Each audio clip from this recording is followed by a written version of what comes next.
Hallelujah. Pinagpalang umaga po sa bawat isa. Hallelujah.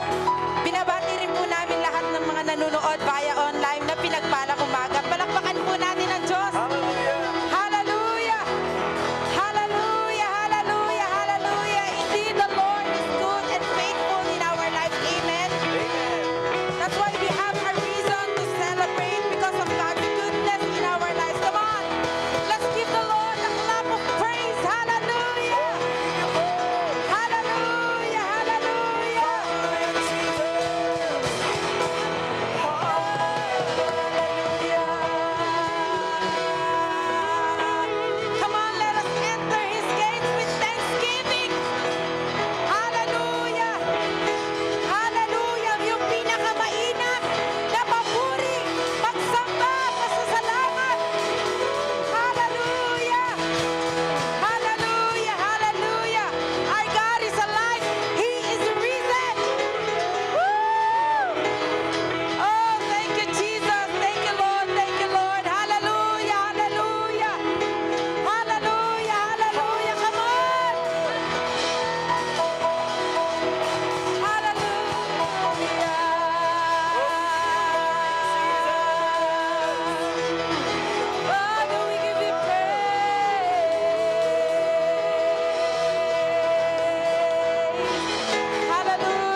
shout.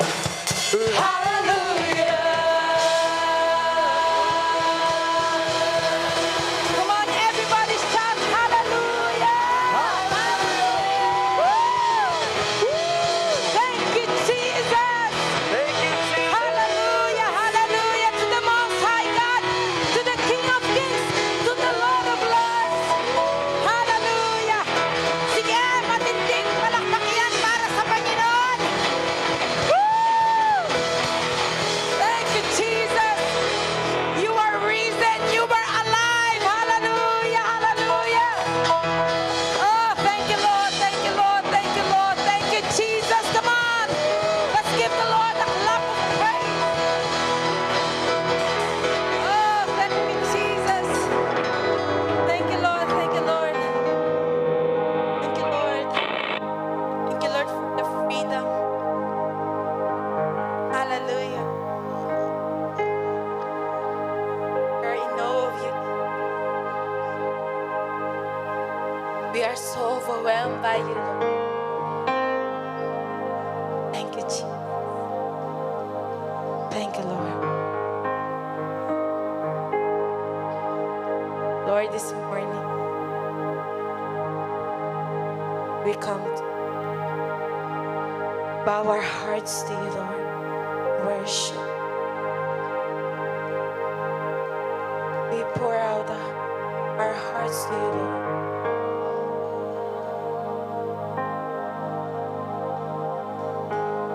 May your presence be with us.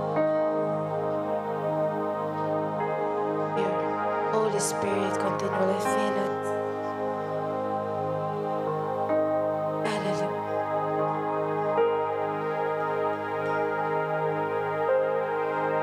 Hallelujah. Hallelujah. Holy Spirit, you are welcome. Please.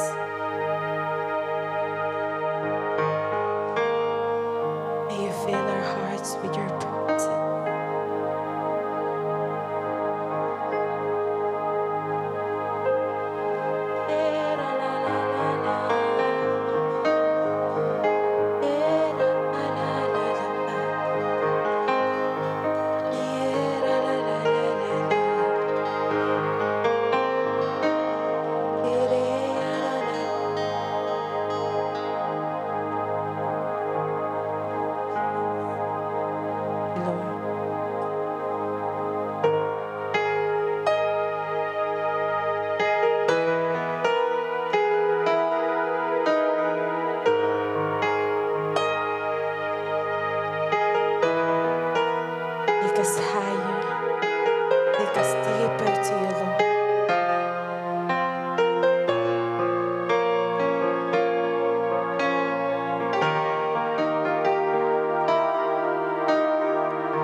begin to lift up your hands in worship.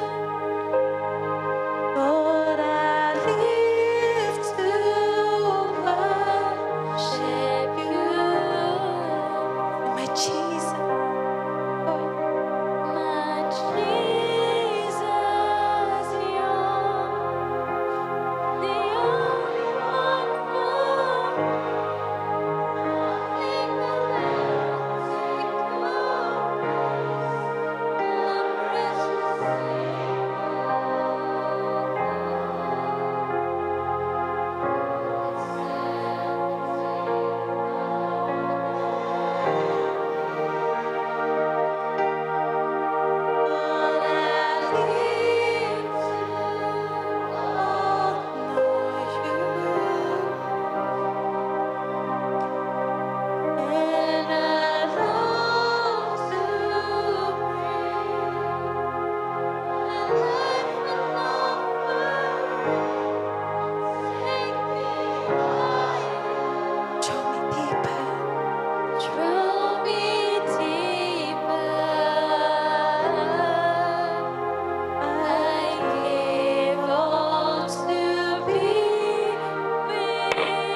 to worship.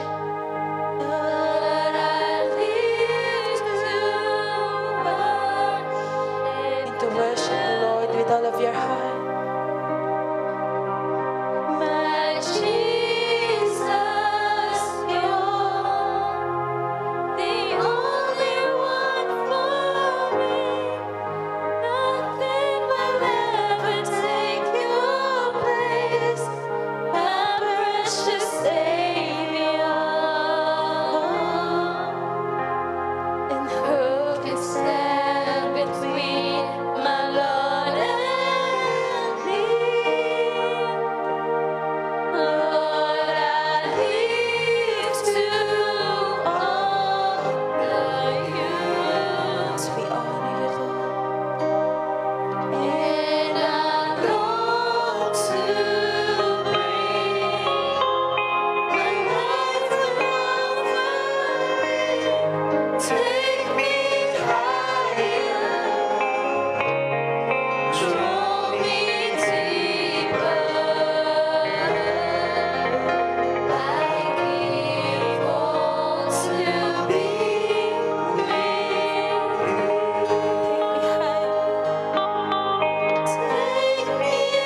me higher, draw me deeper. I give all to be with you. Take me higher, draw me deeper. I give all to be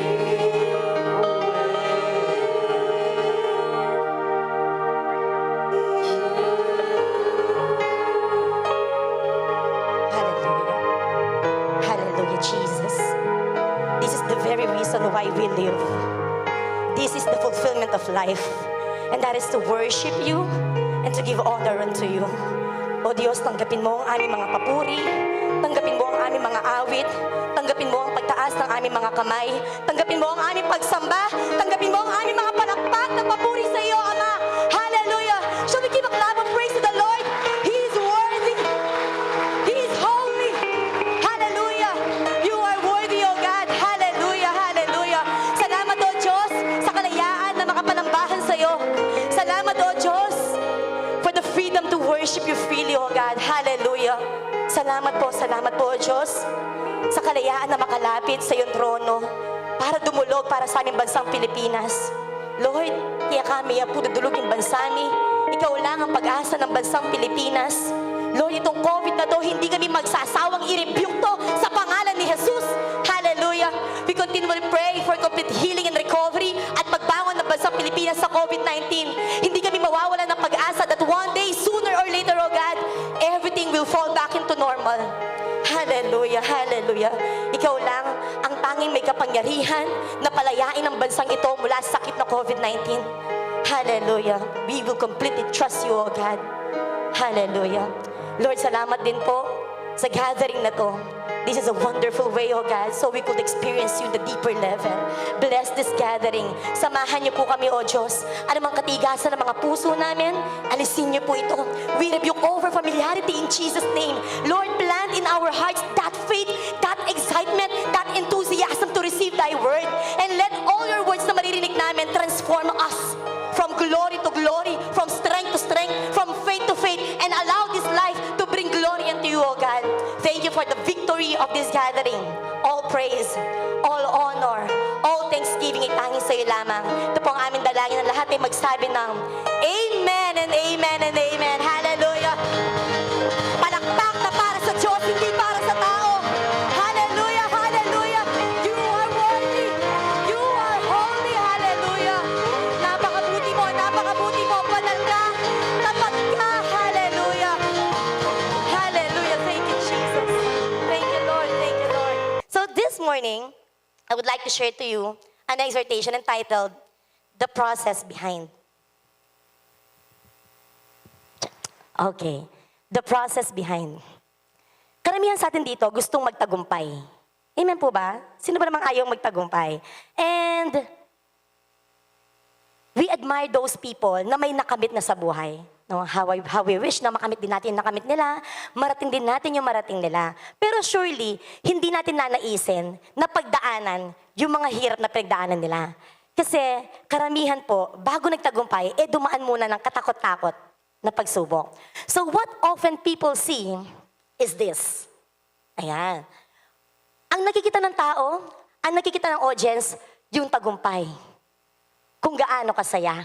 No? Alam niyo po ba, at one point of my life, ginusto ko maging bumbero. Kasi nung nabalitaan ko na ang sahod nila, 30,000 plus na. And then I feel like, parang di naman mahirap maging bumbero. Kasi hindi naman araw-araw may sunog eh. So feeling ko pag walang sunog, nakatambay lang sa office. No? And so I really asked Daddy Bars. Daddy Bars, kung naalala mo, years ago, tinanong ko siya, Daddy Bars, pwede po ba akong maging bumbero? Sabi niya, pwede naman, pero hindi mo kakayanin. Kasi, mahirap pala ang training ng bumbero. At naalala ko, oo nga pala, yung anak niya, si Paring Kelly. Naalala ko nung katatapos niya mag-training, nuknukan siya ng itim, sobrang payat niya, nawala po yung kagwapuhan niya. No? Ngayon, nasan siya? Ngayon, maitim pa rin naman siya. Pero, gwapo na. Hindi na siya payat, nagkalaman na. At may bonus pang mga taba. No? So, tinanong ko siya, gano'ng kahirap yung training? Sobrang hirap. Para palang military. So, ang nakikita ko sa kanila is this one. Ay, parang pa-chill-chill lang. Kaya ko to, ganon. Pero ang hindi natin nakikita is the process behind. Ayan. This is what we don't see sa mga matatagumpay ng mga tao. Merong pain, may injury, may fear, no? Mga restless nights, mga sleepless nights, may blood, may sweat, and tears, no? Parang sa mga leaders lang natin, ang dami mga tao humahanga sa leadership ng church na to. Actually, isa rin po ako sa mga humahanga sa mga taong to, na kung saan ang babata lang, napakatinding mangaral. Ang babata lang, pero yung maturity ng mga utak nila, grabe. Ang taas na narating nila at the age of late 20s lang. No? Meron ng MT2, meron ng doc. Grabe sila. Pero hindi po overnight ang process na pinagdaanan ng mga to.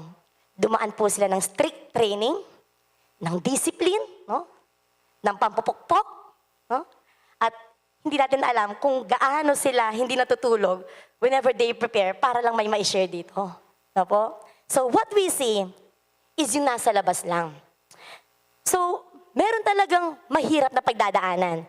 Actually, the Bible already warns us in Hebrews chapter 12, verse 11. Ang sabi dito, no discipline is enjoyable while it is happening. It's painful. Take note, hindi lang siya basta masakit. It's painful. May exclamation point siya. But afterward, there will be a peaceful harvest of right living for those who are trained in this way. Wala pong may gusto ng training. Walang may gusto ng discipline. Kasi walang may gusto ng nahihirapan. Pero if this is beneficial, why may kasabihan na no pain, no gain. No? Kung alam mo makakabuti sa'yo, why not? Kasi po minsan, kailangan talagang may masaktan bago matuto. As for me, no? Nandiyan ako po, napiga talaga ako. Sa atin lang to. Wala naman siguro iba nakakaalam ng kwento ko. No? Nandiyan, napiga muna po ako bago lumabas yung magandang version ng pagkatao ko. No? Yung parang lemon, di ba yung lemon, not until that you squeeze the lemon, lalabas yung juice. Minsan sa tao, kailangan mo na may lumabas, may mapiga muna bago lumabas yung matindi sa kanya. Buti sana kung lemon lang eh. Eh paro kung niyog. Yung tipong, biniyak ka, pengudgud na ka, pemaslana ka, saan na ba malipit? Hindi lang yun. Sinalang ka pa sa mainit na apoy para lumabas yung latik, yung oil. Pero minsan talaga, kailangan mo na may masaktan. Amen po ba? Oh, bakit? Totoo naman. Hindi ako nga personally, hindi ako magiging ganito kung hindi ko naranasan lahat ng mga pagsubok na yun.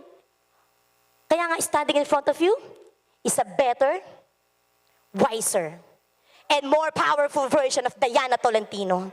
Amen po ba? Kaya pag dumadaan ng pagsubok, kapatid, process lang yan. No? Process lang yan. Mahirap, masakit, pero may parating na mas magandang version ng buhay mo. Version, hindi 2.0, 3.0. Okay?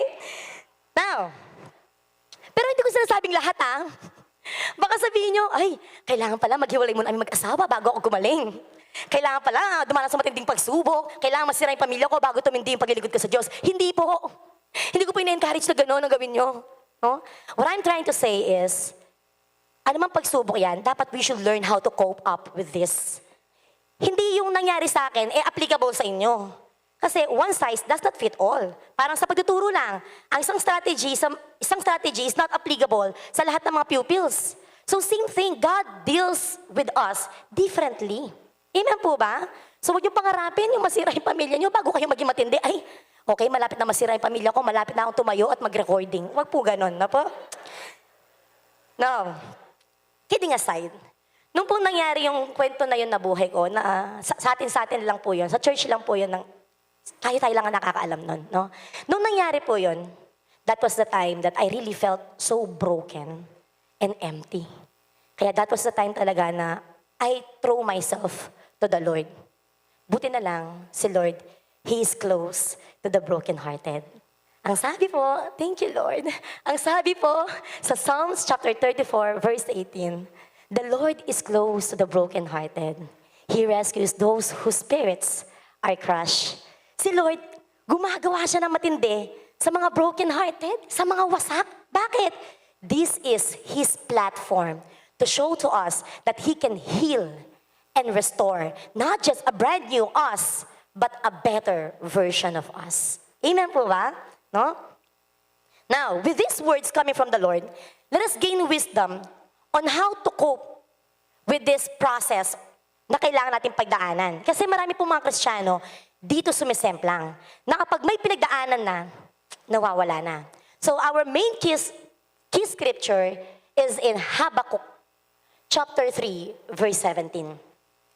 The fig trees might not bud.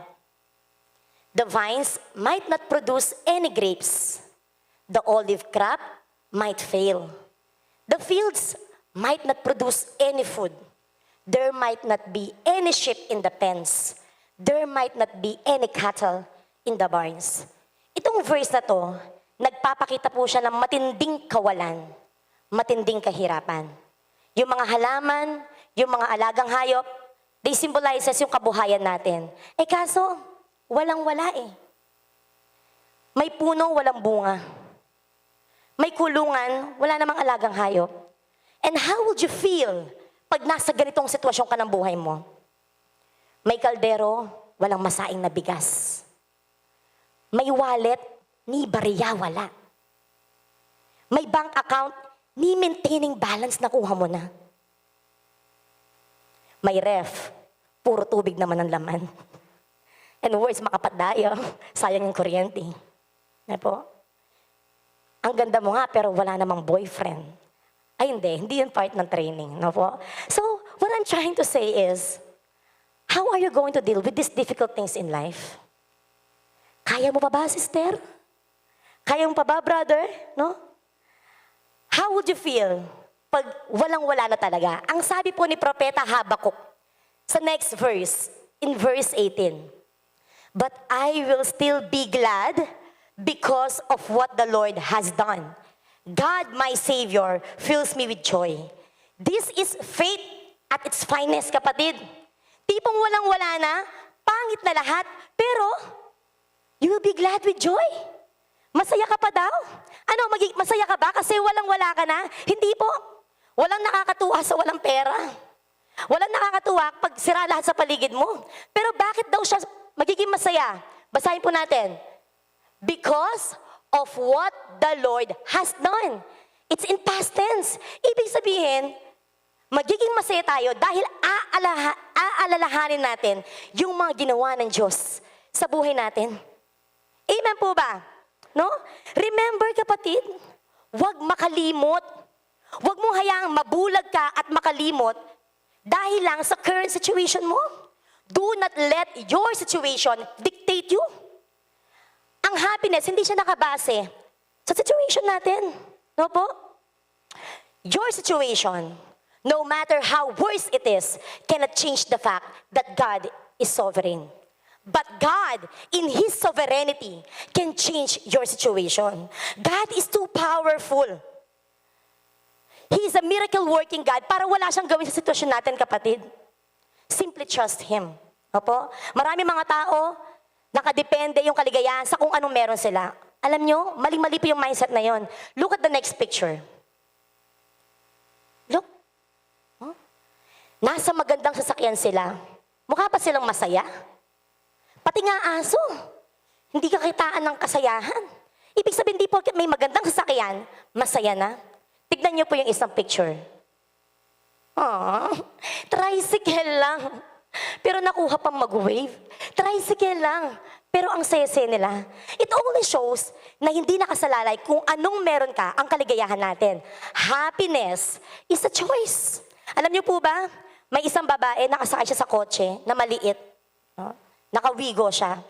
Nung mag-stoplight, napatingin siya sa katabi niya, aba, naka-SUV, Pajero. No? Sabi nung babae, buti pa siya. Naka-SUV, ganda ng kotse niya, samantalang ako, ang liit-liit lang. Pag 5 na yung sakay ko, parang gagapang narugo yung si Wigo. No? Not knowing na sa katabi niya, meron naka-tricycle. Sabi nung naka-tricycle, napatingin siya sa Wigo, buti pa siya, naka-Wigo, naka-aircon. Samantalang ako, tricycle, air continuous. Hindi alam ng tricycle, may nakatingin sa kanya na single. Buti pa siya, may sidecar. Ang dami niya nasasakay. Tapos may bubong pa. Samantalang ako, single lang. Hindi alam na naka-single, may nakatingin sa kanya, naka-bike. Buti pa siya, naka-motor, isang brung, ganun lang, babarurot yun. Samantalang ako, kailangan pang magpedal bago umandar. Ang hindi alam na nakapedal, may nakatingin sa kanyang naglalakad. Buti pa siya, may bike. Samantalang ako, naglalakad. Ang hindi alam na naglalakad, may nakatunghaw sa bintana. Walang paa. Sabi ng lalaki, dun sa naglalakad, buti pa siya, naglalakad. Samantalang ako, dito lang sa bahay, hindi makalakad. Alam niyo ba kung nakakapagsalta lang yung patay? Buti ka pa nga, buhay. No? Diba? We keep on desiring things. Pilit nating hinahanap yung wala sa atin. O baka may pilosopo sa inyo, natural lang namang hanapin mo yung nandyan. Natural yung wala yung hahanapin. Oo nga naman, hindi naman masamang mag-design ng mga bagay. But not to the point na hindi mo na na-appreciate kung anong meron ka. Because of that desire, sana ganito ako, sana ganyan. Hindi ba na-appreciate kung anong meron ka, kapatid? Appreciate. Be grateful. Opo, it's one secret. Alam nyo, kailan lang, 2 weeks ago, nalaman na lahat ng leadership na sanguine ako. Ako rin nalaman ko na sanguine. It's one of the 4 temperaments. Pag sanguine ka, yung temperament mo, very lively, very jolly. lagi masaya, very positive, no? Akala siguro ng iba, hindi ako nalulungkot. May times din po, nalulungkot ako, tao din po ako. Nasasaktan, no? Kahit nakikita niyo ako lagi masaya, may times na nawawalan din po ako. No po, alam niyo, nalala ko, years ago, noong nakamotor pa po ako, kung naabutan niyo yung motor ko na pang National Museum Ampeg, no? Nagdadrive po ako nakamotor, no? Dumadaan po ako sa Beverly Subdivision, doon, mga 30 minutes doon, no? Alam niyo, nalulungkot ako, bakit? Kasi teacher ako, ang laman ng wallet ko, 50 pesos. Yung tipong walang karapatan na ma-flat tong motor ko. Wala akong karapatan na magmerienda kasi saktong pang lunch lang. Kung titignan po natin ang lungkot-lungkot ng sitwasyon na yon. Pero ano pong sikreto ko? Ayan, share ko yung secret ko. Kung bakit lagi akong masaya. Kung bakit hindi niyo ako makikitang nagbubwisit. No? Bakit? Bukod sa may camera? Hindi po. Kasi po, I choose to appreciate and count my blessings. While driving kay Moti, no, yung motor ko, Lord, thank you po, may motor ako. Lord, thank you po, may bahay kami, na kahit pang National Museum din yung bahay namin. Pero ang laki-laki niya, balay ang matuwa, pero thank you, Lord. I think yung bali. Lord, thank you for my family. Thank you, Lord, for blessing me. Such a wonderful son. Ito lang, sapat na. No? Ay, no? Di ba yung ibang mga bata, ibang mga nanay na-stress sa mga anak nila? Ako, Lord, thank you, Lord. Ako ma-stress ka yung anak ko, minsan pa ma-stress ka na ako. So sabi ko, Lord, no? Yun lang, no? Alalahanin mo lang kung gaano kabuti ang Diyos sa buhay mo. It's more than enough para maging masaya. Amen po ba? Learn to count your blessings. Hallelujah. Now, happiness is a choice. Sabi ko kanina, tignan natin yung verse 18 in Amplified Translation. Yet, I will choose to rejoice in the Lord. I will choose to shout in exultation in the victorious God of my salvation. It's always a choice. Ako, akala ng karamihan, matigas yung puso ko pagdating sa asawa ko. Akala ng karamihan, wala na akong pakialam sa kanya. Uy, grabe naman kayo. Naisip ko rin siya paminsan-minsan. No?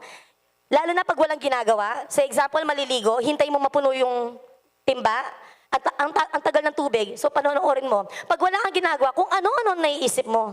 Kaya I suggest, lagi po kayong kumilos. No po? So, pag gano'n na wala akong ginagawa, naghihintay ng tubig na mapuno, bigla akong maiisip yun, ay rugo, na paano na kaya siya, nakakalungkot naman nangyari. Pero na ginagawa ko, I choose to be happy. Ang gagawin ko, erase, erase, erase. Kasi pag in-entertain mo yon, the whole day ka na lang na malungkot. Amen po ba? Why? I will let my day to be ruined ng simpleng thought lang na ganon. Choose to be happy. Amen po ba? Next. Why choose to be happy? May dahilan ba para maging masaya? Basahin natin yung verse 19. The Lord God is my strength, my source of courage, my invincible army. Hindi lang basta-basta strength ang binibigay ng Diyos. Strength plus courage, this is the ability to do something kahit mahirap, kahit dangerous, kakayanin because of the strength and courage na bigay ng Diyos. Plus, God is our invincible army. Pag sinabing invincible army, He's undefeated. Kumbaga sa apoy, hindi siya maaapula. God is involving Himself in our battle. So there is an assurance that we are victorious. No? He has made my feet steady and sure like hinds feet and makes me walk forward with spiritual confidence. This is the very reason Kaya lang natin nagagawa lahat ng mga to, it's because of the spiritual confidence. Nananahan lang tayo sa kalakasan na binibigay ng Diyos on my high places of challenge and responsibilities. Church, we are destined to higher places. Pag higher places, expect that that is a place of victory and success. Hindi kalooban ng Diyos na maging mediocre lang po tayo. Hindi kalooban ng Diyos na sakto-sakto lang, na pwede na. Ang gusto ng Diyos, we will conquer our high places. But take note, those high places are full of challenge and responsibilities. Hindi po madali. And so what? The fiercer the battle, the sweeter the victory. Amen? No? Now, eto pa, we are able, ang sabi sa Isaiah chapter 50 verse 7, because the sovereign Lord helps me, I will not be disgraced. Hindi hahayaan ng Diyos na mapahiya ang mga lingkod niya. Therefore, I have set my face like a stone. Ano bang katangian ng bato na gusto ng Diyos na gayahin natin? Matigas, matatag, matibay. Bakit gusto ng Diyos na maging matibay ka? Because doing His will is not as easy as ABC. Kaya nga may word na determined eh. Determined to do His will. And I know that I will not be put to shame. Alam niyo po ba, yung word na determine, hindi siya ginagamit sa mga bagay na madali. Sa example, determinado akong matulog. Determinado akong mabusog. Wala pong ganon. Hindi rin siya word na ginagamit sa mga bagay na negatibo. Determinado akong mabasted. Determinado akong bumagsak. Wala pong ganon. Saan po ginagamit yung word na determine? Sa mga bagay na mahirap pero worthy. Determinado akong umasenso. Determinado akong matapos kahit walang trabaho yung mga magulang ko. Determinado akong maglingkod sa Diyos kahit walang-wala ako. Kahit malayo ako, sige, determinado ako. Mahirap pero worthy. Now, if the word determined is being used to do the will of the Lord, ibig sabihin, hindi po madali ang pagsunod sa kalooban ng Diyos. Hindi madali, pero worthy. Bakit? Because God's will is good, pleasing, and perfect. Gaano man kahirap ang pagdaanan mo, you will still continue. Bakit? Kasi nakikita mo yung end eh. That God's will is good, pleasing, and perfect. Alam niyo ba, hindi lahat ng good, hindi lahat ng pleasing and perfect, masarap sa pakiramdam. Yes, no, yung will masarap, pero yung process, mahirap. Sa example, you want to be fit and healthy. Anong gagawin mo? Kung gusto maging fit and healthy, exercise, diet, mahirap po yun. Sino nakaka-relate? Sino magsasabing, uy, madali lang mag-diet? Mahirap po mag-diet. Mahirap po mag-exercise. Hindi madali. Pero remember, the will is good. Parang gamot lang po yan. Minsan, ang gamot, ang solusyon sa sakit ay may halong pait. No? So, mahirap. Pero, kung maganda naman yung kalalabasan, why not? No po? Now, pag alam mo, itong next verse natin, no? Pag alam mo po yung patutunguhan natin, kahit gaano kahirap, you will continue. Tignan niyo po, ha? Next verse, please. 1 Peter chapter 1, verse 6. So, be truly glad. There is wonderful joy ahead, even though you must endure many trials for a little while. Tignan niyo po ha, pag nagdadrive ka, pero hindi mo alam kung saan ka pupunta, tapos may bako-bako, rocky road, anong gagawin po natin? Ay, malamang, uurong ka, mag-u-turn ka, magkukwit ka, sa ibang daan na lang ako dadaan. Bakit? Kasi ang pangit eh. Eh di mo naman alam kung anong aabutan mo. Pero, kapag sure ka na may maganda kang aabutan sa dulo, you will pursue. Naalala ko po ang kwento ni mama ko. This is true to life story. No? Kasi as a teacher, medyo marami na rin po ako napunta ang mga places. And so it is my desire na idala ko din yung mga magulang ko. I-bless ko la rin, no? Sa mga simpleng bagay. So, 3 years ago, I guess, 3 years ago, dinala ko sila sa Baguio. Kasi hindi pa sila nakarating ng Baguio. Pati isang kapatid, hindi pa nakarating ng Baguio. Pero si mama ko, mahina po siya sa biyahe. Yung tipong Mexico lang to San Fernando, na naka-jeep, nagsusuka na siya. So could you imagine kung anong mangyayari sa mama ko pag nag-bus siya at sa Baguio pa siya pumunta? Na-imagine niyo po ba mangyayari sa kanya? Sino po dito mahina sa biyahe? Walang mahina. Ayun, may makaka-relate sa mama ko. No? Alam niyo po ba, sumakay kami ng bus. No? Nung hindi pa man kami nasa zigzag, sobrang hilong-hilo na siya. Nung nag-zigzag na po, hindi lang po 5 beses nagsuka si mama. At dahil suka siya ng suka, wala na po siyang nilalabas. To the point na pag nagsuka siya, umaangat na pati yung paa niya. Alam niyo po yung hirap, yung sakit pag wala nang isusuka? Alam niyo po, si tatay ko, utlikwanay ma ako. Lumipat rugo siya ng upuan. Siguro hindi niya maatim na, ayun, na paano yung asawa ko? Oh? And then, nakarating kami ng Baguio. Pagdating ng Baguio, eto pa, magkukotse, magta-taxi. Ayaw din na ayaw ni mama yung taxi. Ang ginawa namin, sa harap siya, binuksan yung bintana, nakalabas yung ulo.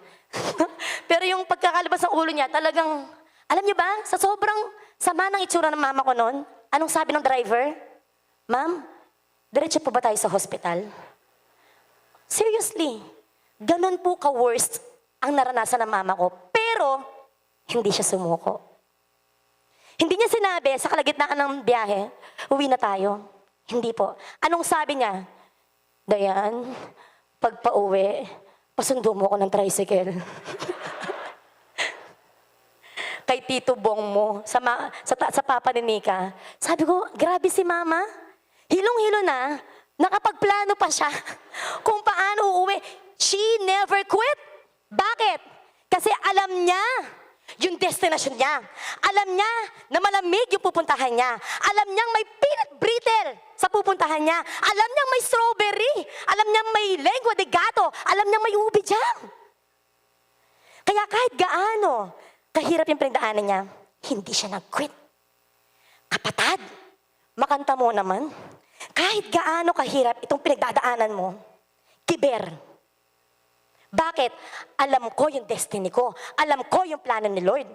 It's good, pleasing, and perfect. That's why we will never quit. Amen? Hallelujah!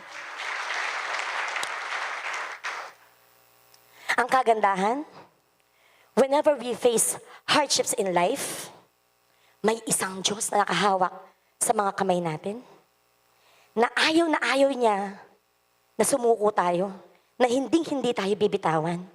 Ang sabi po sa Psalm chapter 73, verse 23, yet I still belong to you.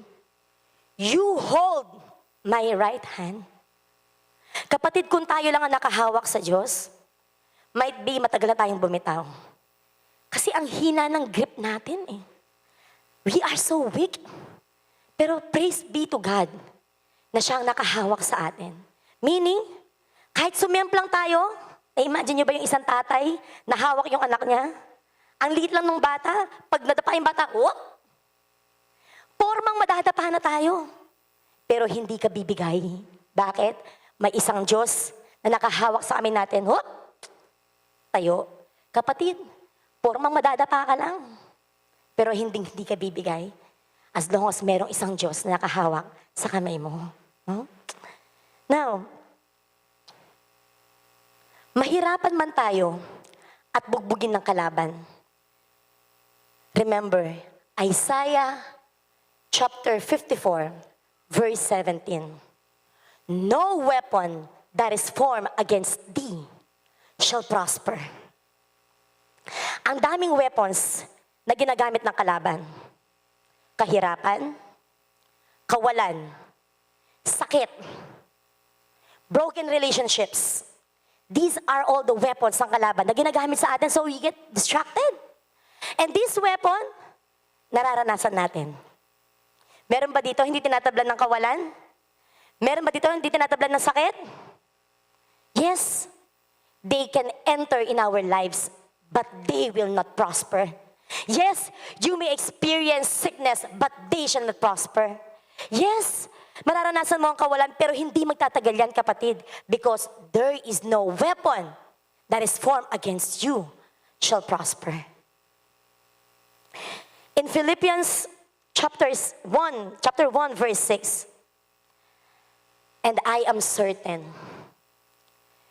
that God, who began the good work within you, will continue His work until it is finally finished on the day when Christ Jesus returns. I would like to end with this verse. Si Lord is not yet done. Si Lord, nakapag-umpisa na po sa atin. Actually, hindi lang nakapag-umpisa eh. Ang dami-dami na niyang ginawa sa mga buhay natin. Amen po ba? Naalala mo ba yung greatest trouble in life na pinagdaanan mo? Naalala mo ba yun? Sige nga, come to recall. What is the greatest trouble in your life? Sige kapatid, can I ask everyone na pumikit and then you recall, ano ba yung pinakamatinding pagsubok na pinagdaanan mo sa buhay?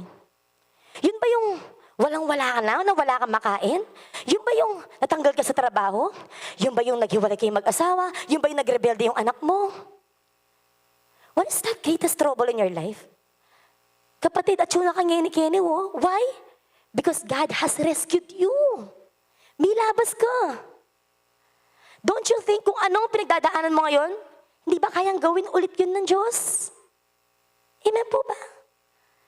I am certain, I am so sure, na ang Diyos na kumilos sa akin, na nag-umpisa ng trabaho to, He will finish it.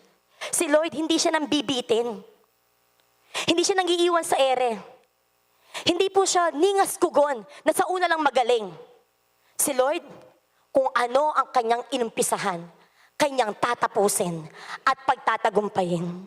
Therefore, you declare for yourself, I am already victorious. The moment that God called me, the moment na tumugon ako sa panawagan niya, I am already victorious. Amen po ba? Amen. Palakpakan po natin si Lord. Hallelujah. Kapatid, if you feel like sobrang dami na ng pain na dulot ng mundo sa'yo, embrace all those pain. Gaano man kasakit, embrace all those pain, embrace all those process. Hindi ba ilang beses na sinabi ng Diyos sa atin, be strong and courageous. Di ba ilang beses na sinabi ng Diyos sa atin, I will never leave you nor forsake you. Di ba ilang beses na sinabi ng Diyos sa atin, that He will fight this battle. Therefore, no matter how hard that battle na meron ka ngayon, kapatid, keep that faith. Huwag kang sumuko. Huwag kang lumayo sa Diyos. Huwag tayong maging hangal, thinking na, ay, ang dami kong pagsubok. Magpapahinga muna ako. Titigil muna ako sa paglingkod. Kapatid, the more na nahihirapan po tayo, the more dapat tayo lumalapit sa Diyos. Bakit? Ang tunay na kapahingahan, ang tunay na kapayapaan, at ang tunay na katagumpayan ay tanging sa Diyos lang po matatagpuan. Kaya kung lalayo tayo, saan tayo pupulutin? Iya kasusuko. Insadsad me kapatid. Serving the Lord is not by emotions nor feelings. There are times that you don't feel like going to church. Might be may pinadadaanan ka. Pero, so what? Buhati mo yung katawan mo. Come on, fit. Let's go to church. There are times na inaantok ka.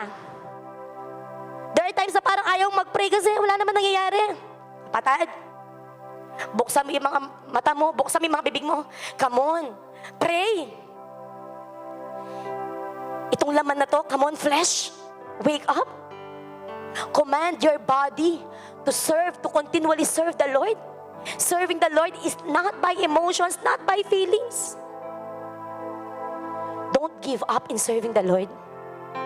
Because God has not given up on you. Bukod sa Diyos, meron tayong kasangga sa pagdalingkod sa Diyos. Meron tayong katuwang sa buhay Kristiyano so that we will not give up. Remember your leaders. Remember your friends. Naka-encourage mo. Remember your pastor who didn't give up sa paglilingkod sa iyo. Who didn't give up on praying for you. Tapos ikaw susuko ka? Huwag mong sukuan ang laban na to, kapatid. God is not yet through. Alam ko marami na pong ginawa ang Diyos sa mga buhay natin, pero I am so excited because God is not yet through. More to come. Amen po ba? Marami pang matitinding leaders ng church na to. Isa ka sa mga yon. Marami pa mga buhay ang aayos sa simbahang ito. At isa ka sa mga yon. Huwag mong hayaan na tagapalakpak ka lang. Ay, ang ganda ng bahay ni Mami Tess. Wow, ang galing niyang mag-preach. Kapatid, isa ka sa makakaranas ng mga yon. Amen po ba? Never give up. Hallelujah.